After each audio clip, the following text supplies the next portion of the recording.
Consider a time when you heard or read news about business, investments, or politics. Now consider a happy time when you gathered with friends or family.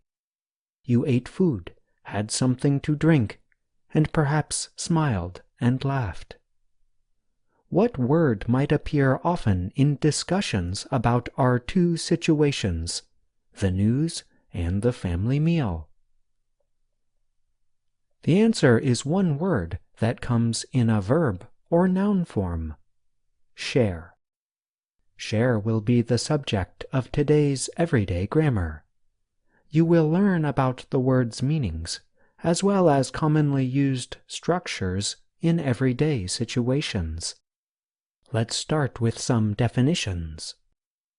As we said before, the word share has both a noun and verb form. We can compare it to a superhero. Consider Peter Parker. He is a normal young man. But sometimes he becomes Spider-Man, and Spider-Man is all about action. Just as Peter Parker has a normal side and an active side, the word share has a noun form and an active verb form. Let's start with the noun form. When you read business or even political news, you are highly likely to see the noun form. Share suggests the idea of division or splitting something.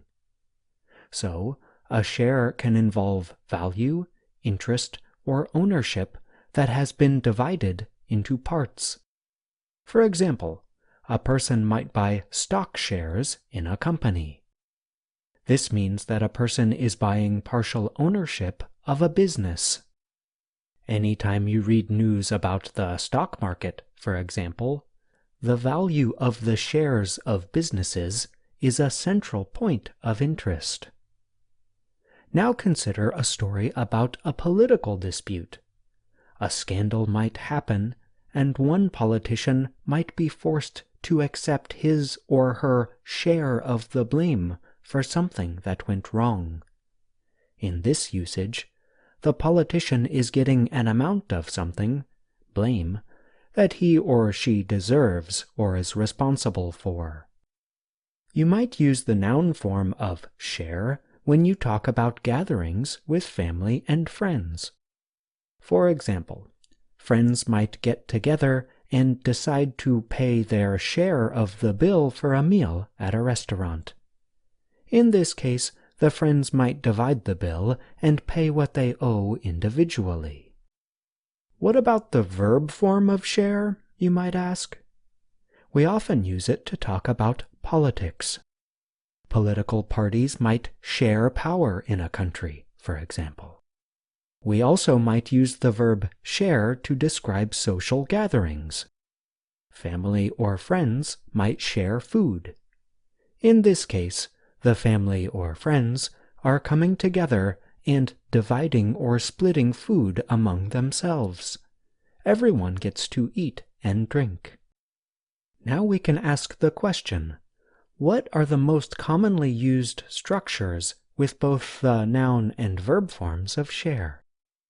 The most common words that come before share are to and a. That is what Google's Ngram Viewer tells us. It is a database that contains information from thousands of books. But Ngram Viewer also gives us an important finding. To share is far more common than a share.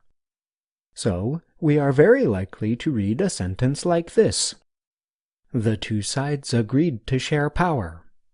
Or, the children decided to share the toys. We are somewhat less likely to read a sentence like this: He bought a share of Microsoft stock. What words are likely to come after share? The two most common structures, Google's Ngram Viewer tells us, are share of and share the. So think back to our earlier examples. He bought a share of Microsoft stock. The children decided to share the toys. Let's end this lesson with a quiz. Fill in the blank with the correct word or words. The countries agreed, blank, the profits made from the shipping canal.